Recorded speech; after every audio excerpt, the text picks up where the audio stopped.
Bonjour à toutes et à tous. Alors aujourd'hui, je vais vous proposer un exercice sur les probabilités et suites dans le cadre d'un bac blanc que j'aurais pu donner en mai 2025 si j'avais toujours été en exercice.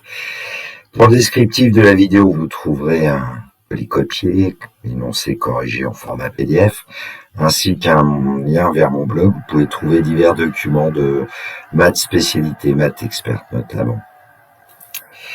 Alors ce sujet est issu d'un concours ENI GEI PI de récent que j'ai un tout petit peu modifié. L'énoncé dans cet exercice N désigne un entier naturel non nul. Une entreprise décide d'offrir à certains clients qui se connectent sur son site de vente en ligne une remise de 5 € sur leur prochain achat. La distribution des bons d'achat est programmée de la manière suivante. La probabilité que le premier client connecté obtienne un bon d'achat est un cinquième. Si le énième client connecté gagne un bon d'achat, alors le client suivant gagne également un bon d'achat avec une probabilité de 3/10. Si le énième client connecté ne gagne pas de bon d'achat, alors le client suivant ne gagne pas non plus de bon d'achat avec une probabilité de 9/10. On considère les événements suivants. AN, le énième client connecté gagne un bon d'achat de 5 €.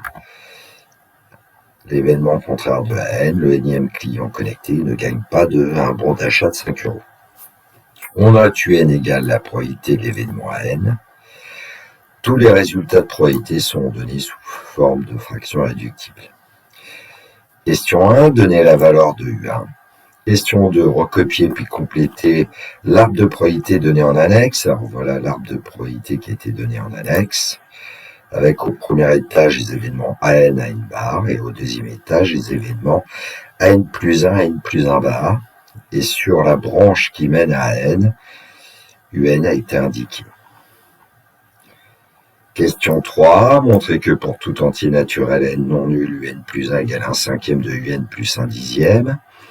Petit b, en déduire U2 et U3. Question 4, la suite Vn est définie par Vn égale Un moins 1/8 pour tout entier naturel n non nul. Petit a, calculer V1, V2, V3. Petit b, justifier que la suite Vn est géométrique, préciser sa raison petit q. Petit c, en déduire une expression de Vn en fonction de n pour tout entier naturel n non nul. Question 5a, montrer que pour tout entier naturel n non nul, Un égale 3 divisé par 8 multiplié par 5 puissance n plus 1/8.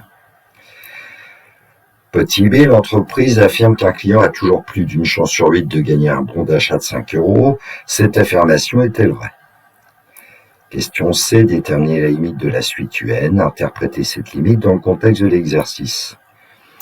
Petit d, déterminer le plus petit entier naturel non nul n, à partir duquel UN moins 1/8 est inférieur ou égal à 10 puissance moins 6. Voilà, alors l'idéal c'est de prendre feuille et stylo. Alors ce que j'ai un petit peu modifié, c'est notamment les questions où on disait par exemple que l'affirmation est-elle vraie, interpréter cette limite dans le contexte de l'exercice, pour se rapprocher un peu des sujets de bac récents. Question 1, donner la valeur de U1. Alors, on vous disait que la probabilité que le premier client connecté obtienne un bon d'achat est 1/5. Et puis, U1, U1, on sait que c'est la probabilité de l'événement 1. L'événement 1, c'est le premier client est connecté obtient un bon d'achat, donc on va pouvoir dire que U1 vaut 1/5. C'était tout simple. Encore faut-il aller chercher l'information dans l'énoncé. Alors question 2, recopier puis compléter l'arbre de probabilité donné en annexe. Alors comme on vous indiquait que UN est la probabilité de l'événement N, eh bien, on va pouvoir dire que la probabilité de l'événement N bar, c'est 1 moins UN. La probabilité de N bar, c'est 1 moins la probabilité de N. Bon, ensuite, pour trouver, par exemple, la probabilité de AN plus 1 sachant AN, je vous rappelle que ce qu'on indique sur la branche ici qui mène à N plus 1 mais qui provient de AN, c'est la probabilité conditionnelle. Probabilité de N plus 1 sachant AN. Alors, il faut aller chercher dans l'énoncé ce qui a été dit. Et là, dans l'énoncé, on disait si le énième client connecté gagne un bon d'achat, c'est-à-dire que l'événement AN est réalisé, alors le client suivant gagne également un bon d'achat avec une probabilité de 3/10, c'est-à-dire que la probabilité de AN plus 1 sachant AN est égale à 3/10. Ainsi, on peut compléter, c'est en fait cette probabilité, c'est 3/10. Alors en général, dans une copie, on n'indique pas P de N plus 1 sachant N, c'est pour vous rappeler comment ce qui se passe en fait.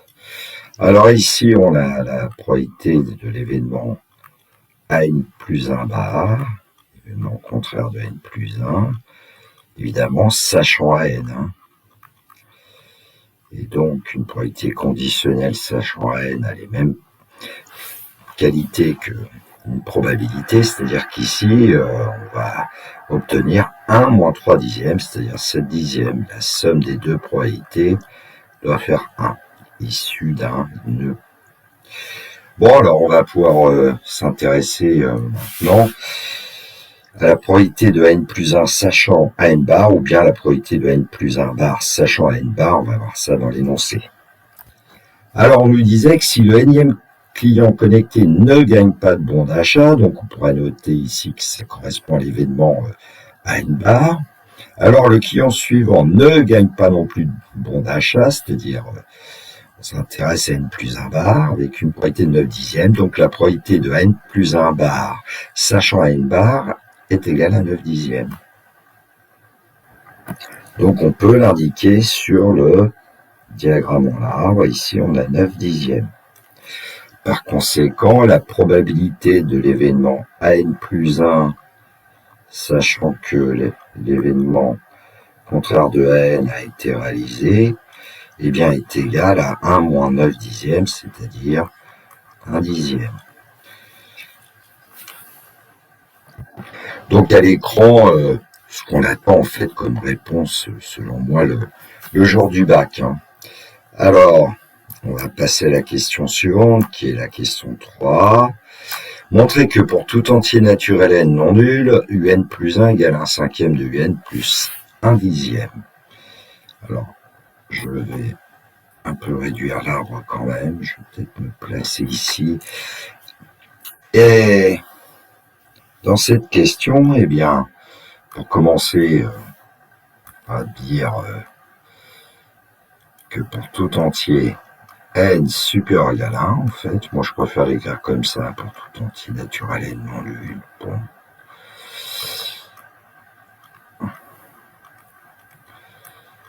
Eh bien, un plus 1, d'après l'énoncé, c'est la probabilité de l'événement an plus 1. Et quand on s'appuie sur le diagramme en arbre ici, eh bien, on s'aperçoit qu'il y a deux chemins qui amènent à n plus 1, ce qui va nous permettre de dire que un plus 1, eh bien, c'est la probabilité du chemin AN et AN plus 1, plus la probabilité de l'événement contraire de AN et AN plus 1.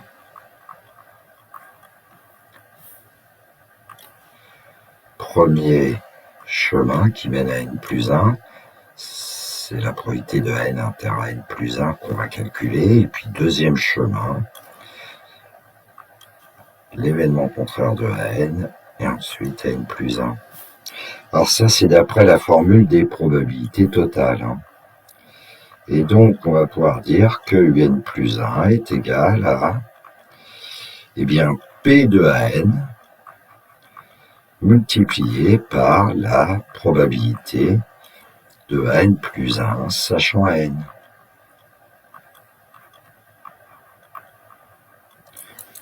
plus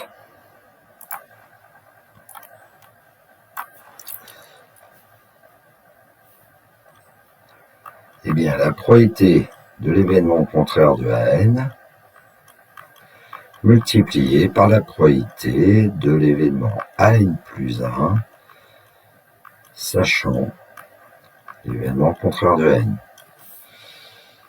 Donc un plus 1 va être égal à... Alors la probabilité de n, on dit que c'est un, multiplié par 3 dixièmes,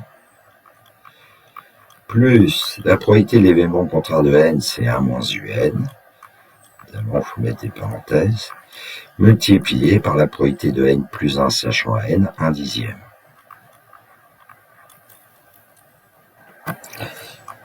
Un calcul, donc un plus 1 égale, alors 3 dixièmes de un, plus 1 dixième en développant, moins 1 dixième de un. On va regrouper les un et donc on va obtenir un plus 1 égale 3 dixièmes de un moins 1 dixième de un, ça fait 2 dixièmes de un, et 2 dixièmes c'est un cinquième. Donc on obtient un cinquième de un, plus 1 dixième qui était le résultat attendu. On va vérifier tout de suite. Alors il faut cacher un tout petit peu l'arbre. Voilà.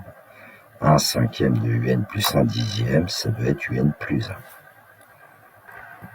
Question 3b, on déduit U2 et U3. Alors, on vient de démontrer que pour tout entier n supérieur égal à 1, un plus 1 égale 1 cinquième du n plus 1 dixième, et on sait que U1 égale 1 cinquième, et donc on va pouvoir calculer U2 en remplaçant n par 1 dans l'expression qui nous donne un plus 1 en fonction de n. Donc U de 1 plus 1, ça fait U2, donc 1 cinquième de U1 plus 1 dixième.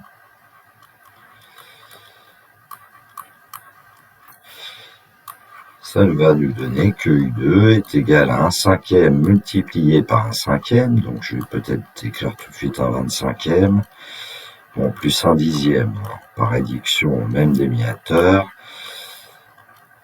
on devrait s'en sortir. Un dénominateur commun, c'est 50, donc ça nous donne 2 cinquantièmes plus 5 cinquantièmes. Bon, les calculatrices doivent le faire maintenant directement le calcul pour obtenir une fraction, et notamment la fraction irréductible. Je crois que c'est ce qui est demandé dans l'énoncé. 50 n'est pas divisible par 7. Alors, on va procéder de la même façon quasiment pour U3, bien sûr. Ce sont des questions qui n'existaient pas dans le sujet de concours, mais j'ai préféré les mettre. Ça fait réviser un peu les suites récurrentes, les calculs. Donc U3, en remplaçant n par 2, on va obtenir U3 égale 1 cinquième de U2 plus 1 dixième. Donc U3, ça va être 1 cinquième de 7 cinquantièmes, c'est-à-dire 7 sur 250. Plus, et là on va peut-être pouvoir écrire que 1 dixième c'est 25 sur 250, on va multiplier par 25, par, 25 numérateur et dénominateur. Et donc U3, ça va nous donner 32 sur 250. Alors c'est pas une fraction réductible, on peut déjà commencer par diviser par 2, ça va faire 16 sur 125. Bon, 16, c'est 2 fois 2 fois 2 fois 2, 2 puissance 4, 125, 5 fois 25, c'est 5 au cube, donc on ne peut pas réduire cette fraction à la fraction réductible. Question 4a, qui n'était pas une question d'ailleurs du sujet de concours, mais bon, c'est pour faire un peu de calcul, et puis moi j'aimais bien donner un peu de points à mes élèves. Bon. Alors, on vous demande de calculer V1, V2, V3, et on sait que Vn, c'est Un moins Un huitième, d'après l'énoncé pour tout entier naturel n supérieur égal à 1. Donc, ça veut dire que V1, c'est U1 moins 1 huitième, Un cinquième moins un huitième, on peut prendre comme dénominateur commun le produit de 8 et de 5. Et donc, on multiplie la première fraction par 8, on obtient 8 sur 40. La deuxième fraction, 1 sur 8, on obtient 5 sur 40. Et donc, 3 sur 40 pour V1. V2, c'est U2 moins un huitième, donc 7 sur 50 moins un huitième. Alors ici, j'ai pris comme dénominateur commun 200, c'est ce qu'on appelle le plus petit commun multiple entre 8 et 50. On aurait pu prendre aussi 8 fois 50 comme dénominateur commun, 400, et après il aurait fallu simplifier. Bon, alors on multiplie la première fraction par 4, on obtient 28 sur 200, 4 quand on multiplie ce numérateur et dénominateur bien sûr. Et la deuxième fraction, on la multiplie par 25, et on obtient donc 25 sur 200. Bon, 28 sur 200 moins 25 sur 200, on va obtenir 3 sur 200. Alors, on va faire le calcul de V3. U3 moins 1 huitième, 16 sur 125 moins 1 huitième. Alors ici, j'ai pris comme dénominateur commun 8 fois 125, donc 8 fois 16, ici. Alors 8 fois 16, 8 fois 10, 80, plus 8 fois 6, 48, 128. Alors 128 sur 1000 pour la première fraction, et pour la deuxième, on multiplie par 125. Donc 125 sur 1000, et puis V3 est donc égal à 3 divisé par 1000. Alors, on devrait pouvoir se rendre compte que pour passer de V1 à V2, alors je vais essayer de faire un tracé. Pour passer de V1 à V2, on divise par 5 en fait, puisque 200 c'est 5 fois 40. Donc divisé par 5, c'est multiplié par un cinquième. Et pour passer de V2 à V3, on multiplie aussi par un cinquième.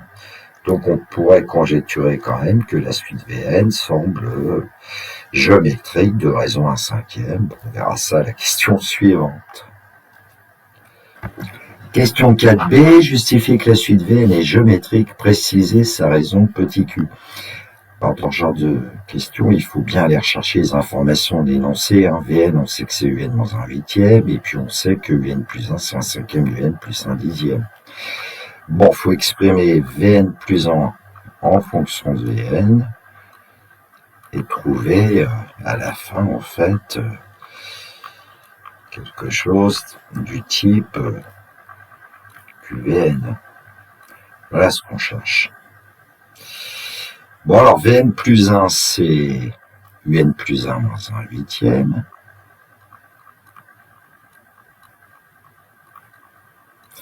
Donc, on va remplacer Un plus 1 par son expression 1 cinquième de Un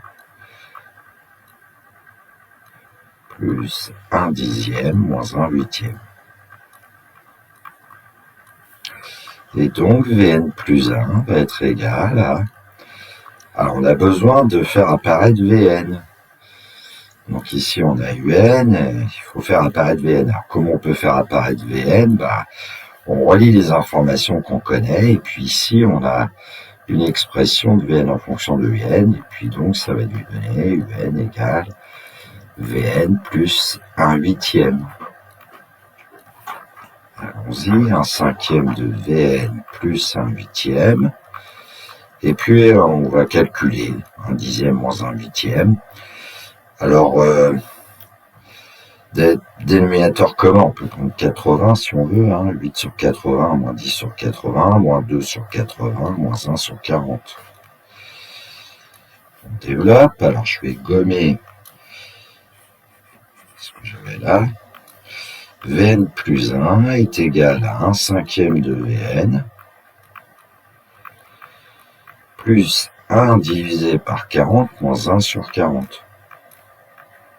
Bon, on obtient effectivement Vn plus 1, c'est égal à 1 cinquième de Vn, ce qui fait que la suite Vn est bien géométrique, et on nous demande de préciser sa raison Q, c'est 1 cinquième.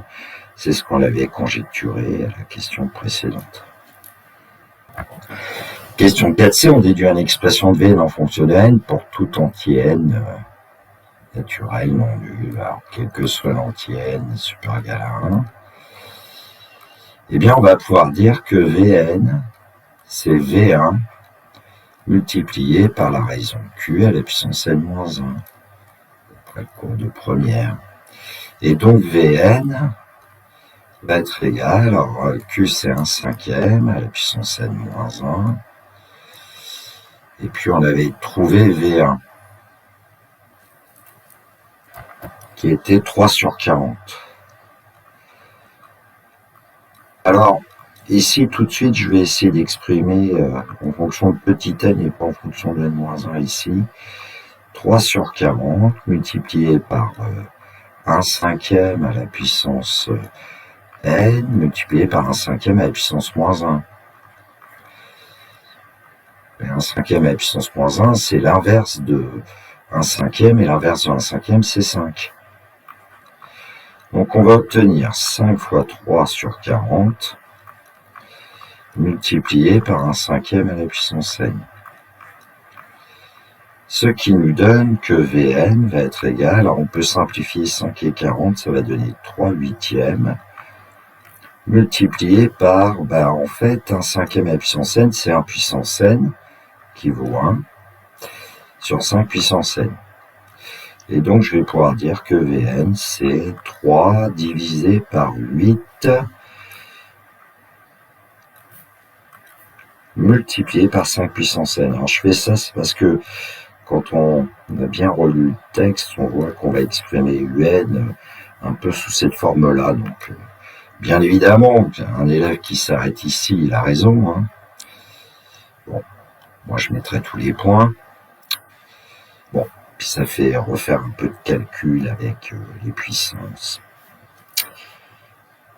Question 5a, montrer que pour tout entier naturel n non nul, un égale 3 divisé par 8 multiplié par 5 puissance n plus 1/8.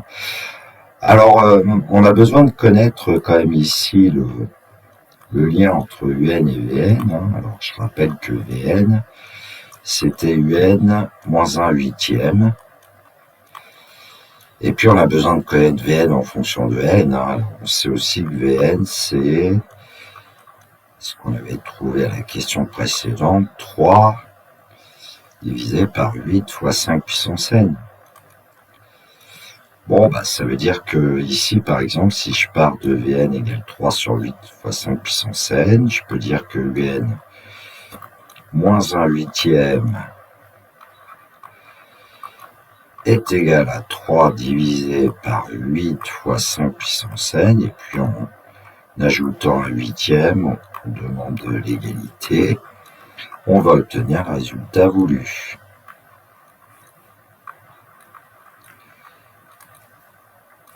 Alors, si on n'avait pas fait tout le travail qu'on avait fait à la question précédente pour obtenir cette expression de Vn, il aurait fallu le faire dans cette question. Alors, c'est aussi bien de le faire avant, je trouve. Petite cerise sur le gâteau, utilisant une calculatrice pour un petit peu vérifier tout ce qu'on a fait. Alors ici, je vais utiliser le mode fonction. Et puis, je vais indiquer 3 divisé par, alors parenthèse, 8 multiplié par 5 à la puissance n. Alors là, évidemment, sur la calculette, dans le mode fonction, il faut mettre chapeau X. On va fermer. Et donc là, dans Y1, en fait, ce que j'ai placé sont les valeurs de Vn pour l'instant. Donc on va ajouter un 8e quand même pour avoir l'expression qui correspond à la suite U. Et avec un tableau de valeurs, on va définir une table, on va démarrer à 1, comme c'est indiqué, par pas de 1, et aller dans une table. Et puis on va retrouver quand même des valeurs 0.2, c'est 1/5. Hein. Ensuite 0.14, 0.128, 0. Alors, on aurait pu essayer de démontrer que la suite UN était décroissante, et puis on peut peut-être conjecturer pratiquement sa limite, là, 0 divisé 0.125, pardon. Alors, ça serait bien parfois d'avoir des fractions irréductibles, on peut les avoir. Par exemple, si vous quittez, vous prenez le menu variable sur cette TI, variable Y, fonction Y1, prenez Y1 de 1, Là, il y a une touche frac, quelque part dans le menu Math, frac. Ça donne la fraction réductible. Alors, je vais faire second précédent, ça va plus vite que de tout retaper. Il suffit ensuite de remplacer 1 par 2. Et puis, on trouve que U2, c'est 7 sur 50. Second précédent, Y1, 2, 3. Et on trouve U3, 16 divisé par 125, sur les calculs qu'on avait fait plus ou moins à la main tout à l'heure. Question 5b, l'entreprise affirme qu'un client a toujours plus d'une chance sur 8 de gagner un bon d'achat de 5 euros. Cette affirmation est-elle vraie? Alors en fait, la probabilité de gagner un bon d'achat de 5 euros correspond en fait à l'événement n, donc la probabilité de n c'était un. Et on vient de voir que un est égal à 3 divisé par 8 fois 5 puissance n plus 1 huitième. Bon, est-ce que ce nombre est toujours supérieur à 1 huitième? On a 3 divisé par 8 fois 5 puissance n, qui visiblement est un nombre strictement positif.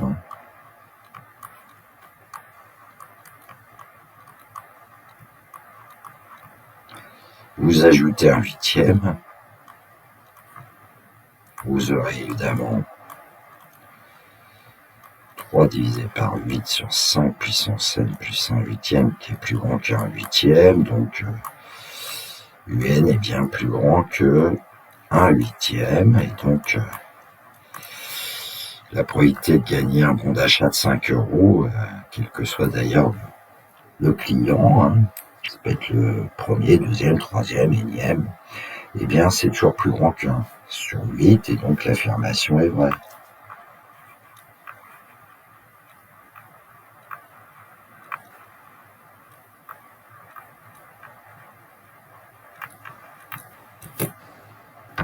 Question 5c, déterminer la limite de la suite UN, interpréter cette limite dans le contexte de l'exercice. Alors on sait que pour tout entier n supérieur égal à 1, un égale 3 divisé par 8 fois 5 puissance n plus 1 huitième. Donc on va avoir besoin de connaître la limite du premier terme et puis la limite du second terme. C'est une constante, 1 huitième, donc sa limite c'est 1 huitième. Alors pour le premier terme, on voit bien que la variable n ici est associée à 5 avec 5 puissance n. Alors on va commencer par chercher la limite de 5 puissance n, on va multiplier par 8, puis ensuite on cherchera la limite du quotient 3 divisé par 8 fois 5 puissance n. Alors comment trouver la limite de 5 puissance n quand n tend vers plus l'infini? Eh bien, le cours vous dit que comme le nombre 5 est plus grand que 1, eh bien, cette limite, c'est plus l'infini. Vous multipliez par 8, on va obtenir 8 fois plus l'infini, donc encore plus l'infini.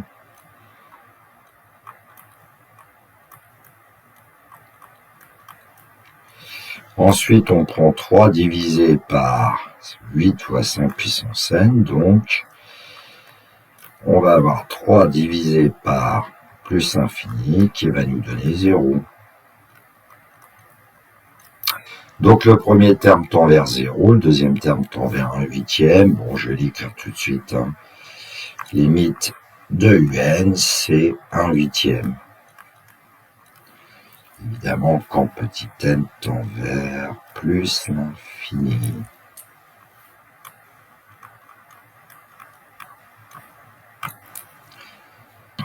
Interprétation de ce résultat, en fait, c'est la limite quand n tend vers plus l'infini de la probabilité de l'événement n, qui est égal à 1 huitième. Un, c'est p de n. Et donc, ça veut dire qu'à long terme,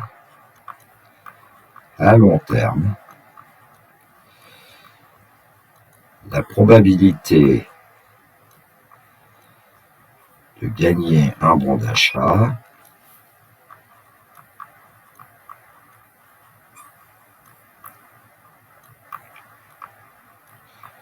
se rapproche de 1 huitième.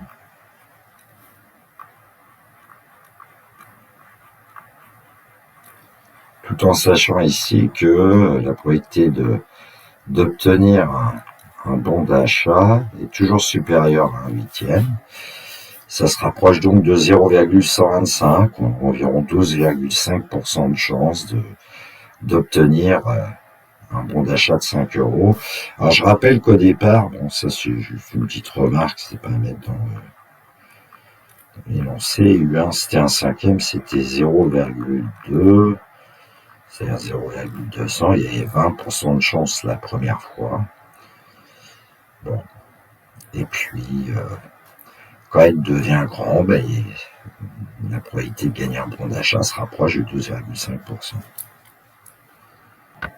Question 5D, détermine le plus petit entier naturel non UN à partir duquel UN-1 huitième est inférieur ou égal à 10 puissance moins 6.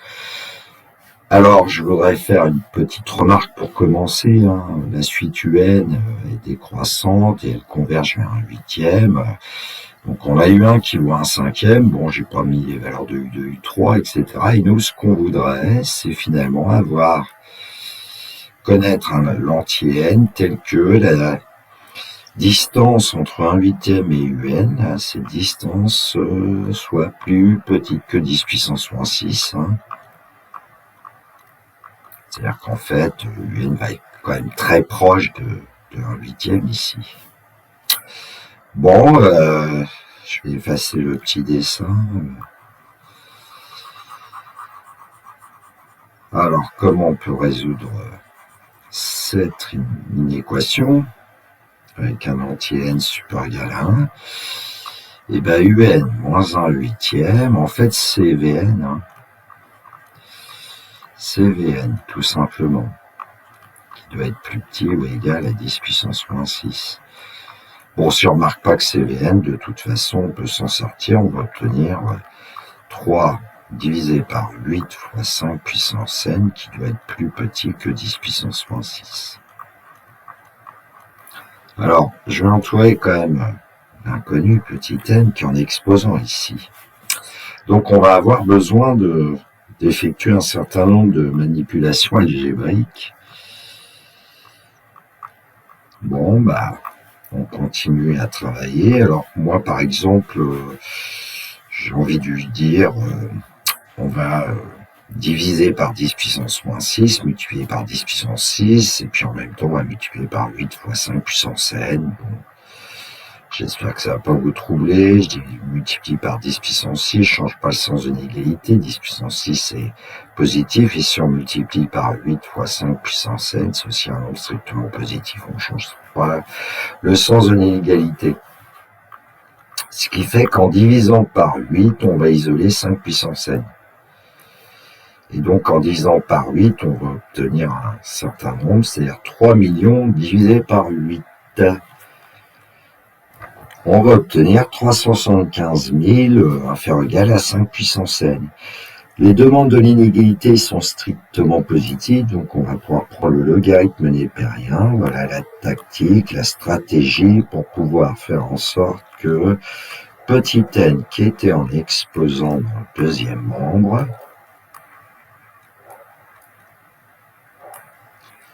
eh bien, petit n va se retrouver devant ln de 5 par propriété algébrique.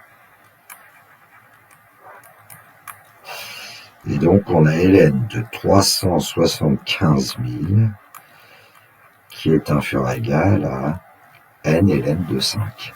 Bon, j'ai oublié de vous dire que à ce niveau-là, bien évidemment, on ne change pas le sens des inégalités puisque la fonction logarithme népérien est strictement croissante sur l'intervalle 0 plus infini ouvert en 0. Bon, après, qu'est-ce qu'on fait? Bah, il n'y a plus qu'à diviser par ln de 5. Alors attention, quand on divise ln de 5, on sait que c'est un nombre strictement positif, donc on ne change pas le sens de l'inégalité. Donc on va obtenir ln de 375 000 divisé, alors là je vais utiliser cette notation que j'utilise dans mes corrigés, par ln de 5 inférieur ou égal à n. En utilisant une calculatrice, on va obtenir une valeur approchée du premier membre, et nous on sait que n est un entier, notamment supérieur ou égal à 1, donc on va pouvoir obtenir la plus petite valeur de petit n supérieur égal à 1, tel que un moins 1 huitième inférieur égal à 10 puissance moins 6. Alors Ln de 375 000 divisé par Ln de 5, c'est environ 7,97 en utilisant une calculatrice. Du coup, on va pouvoir dire que n est forcément supérieur. J'ai mis un 8 là, je sais pas pourquoi c'est n. N, et donc n va être supérieur ou égal à 8. Et oui. Je vous fais quand même un petit dessin parce que j'avais des élèves qui, ici, parfois se trompaient. 7,97, c'est un petit peu avant 8. Et donc, comme on veut que n soit supérieur ou égal à ce nombre-là, c'est-à-dire qu'on ne veut pas des valeurs qui sont en dessous. Et donc, c'est bien à partir de n égale 8 que l'équation va être vérifiée. Donc, on a l'ensemble des solutions. Finalement, l'équation qui était donnée, c'est l'ensemble des entiers n supérieur ou égaux à 8. Et puis, je crois qu'on demandait le plus petit entier naturel n à partir duquel un est moins 1 huitième inférieur ou égal à 10 puissance moins 6. Donc, on va pouvoir dire que, pour conclure, un moins 1 huitième est inférieur ou égal à 10 puissance moins 6 à partir de n égale 8. Par exemple, peut-être conclure un peu mieux, j'ai dû conclure un tout petit peu mieux dans mon corrige. Petite cerise sur le gâteau, on va vérifier avec la calculatrice. Alors là, dans Y2, ou alors même dans Y1, en fait, je vais supprimer le 1 huitième.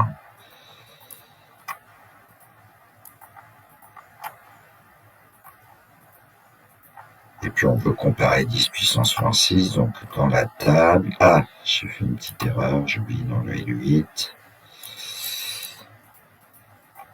Un peu de patience, Matnik. Voilà, dans la table. Et donc, on cherche la plus petite valeur de n, telle que n moins 1 huitième plus petit 10 puissance moins 6. Alors, pour n égale 5, on voit le résultat 1,2 10 puissance moins 4. Pour n égale 6, 2,4 10 puissance moins 5. Ici, pour n égale 7, 4,8 10 puissance moins 6. Et c'est pour n égale 8 qu'on obtient 9,6 10 puissance moins 7, qui est bien inférieur ou égal à 10 puissance moins 6. Voilà, cette vidéo est terminée pour moi. Bon, on aurait pu ajouter un script Python pour la dernière question quasiment. Vous pouvez essayer d'en fabriquer un pour voir à partir de quel rang n un moins 1 huitième est inférieur ou égal à 10 puissance moins 6. Il me reste à vous souhaiter une très belle journée. Surtout, prenez bien soin de vous, que la force soit avec tous ceux qui étudient. Et il me reste à vous dire le classique, au revoir.